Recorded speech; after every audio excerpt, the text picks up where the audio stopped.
Leviticus 7. Here we go with Leviticus 7. Now, this is the law of the guilt offering. It is most holy. In the place where they slay the burnt offering, they are to slay the guilt offering, and he shall sprinkle its blood around on the altar.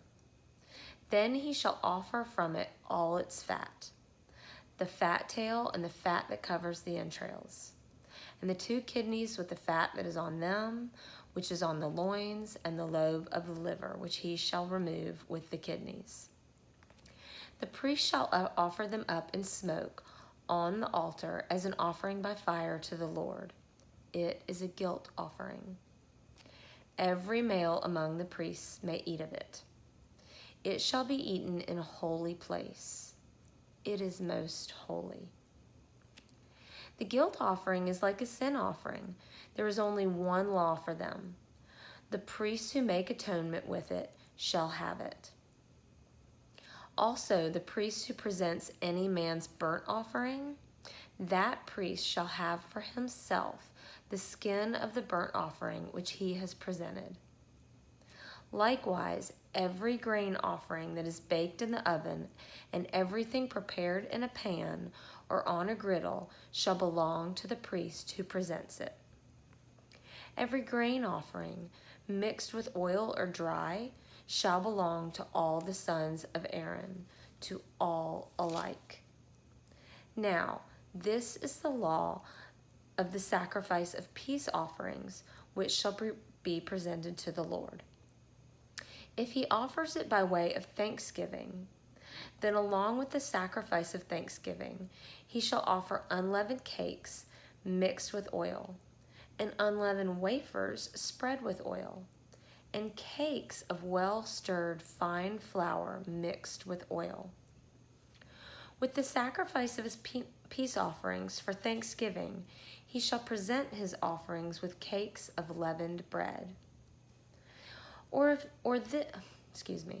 Of this, he shall present one of every offering as a contribution to the Lord.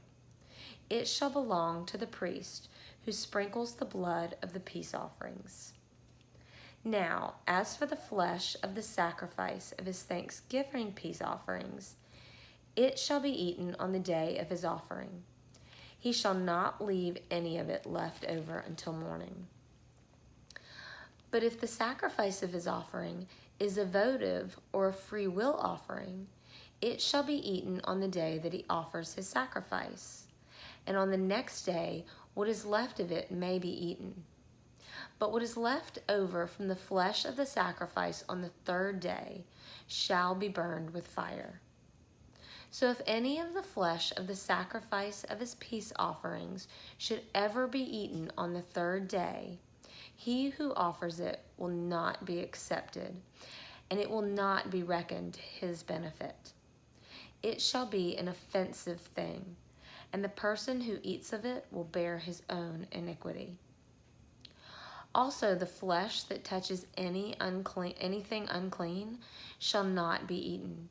It shall be burned with fire. As for other flesh, anyone who is clean may eat such flesh. But the person who eats the flesh of the sacrifice of peace offerings, which belong to the Lord, in his uncleanness, that person shall be cut off from his people.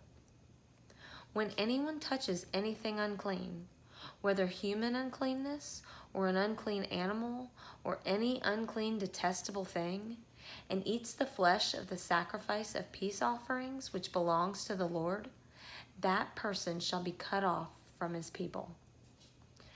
Then the Lord spoke to Moses, saying, Speak to the sons of Israel, saying, You shall not eat any fat from an ox, a sheep, or a goat. Also the fat of an animal which dies and the fat of an animal torn by beasts may be put to any other use, but you must certainly not eat it. For whoever eats the fat of an animal which an offering by fire is offered to the Lord, even the person who eats shall be cut off from his people. You are not to eat any blood, either of bird or animal, in any of your dwellings. Any person who eats any blood, even that person shall be cut off from his people. Then the Lord spoke to Moses, saying, Speak to the sons of Israel, saying, He who offers the sacrifice of his peace offerings to the Lord shall bring his offering to the Lord from the sacrifice of his peace offerings. His own hands are to bring offerings by fire to the Lord. He shall bring the fat with the breast, that the breast may be presented as a wave offering before the Lord. The priest shall offer up the fat in smoke on the altar, but the breast shall belong to Aaron and his sons. You shall give the right thigh to the priest as a contribution for the sacrifice of your peace offerings. The one among the sons of Aaron who offers the blood of the peace offerings and the fat, the right thigh shall be his as his portion. For I have taken the breast of the wave offering and the thigh of the contribution from the sons of Israel, from the sacrifice of their peace offerings, and have given them to Aaron the priest and to his sons as their due forever from the sons of Israel. This is that which is consecrated to Aaron, and that which is consecrated to his sons from the offerings by fire to the Lord, in that day when he presented them to serve as priests to the Lord. These the Lord had commanded to be given them from the sons of Israel in the day that he anointed them. It is their due forever throughout their generations.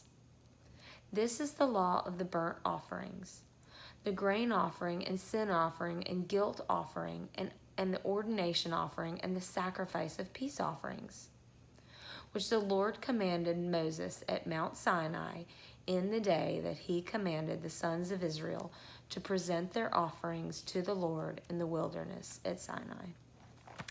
God bless the reading and hearing of his word. Amen.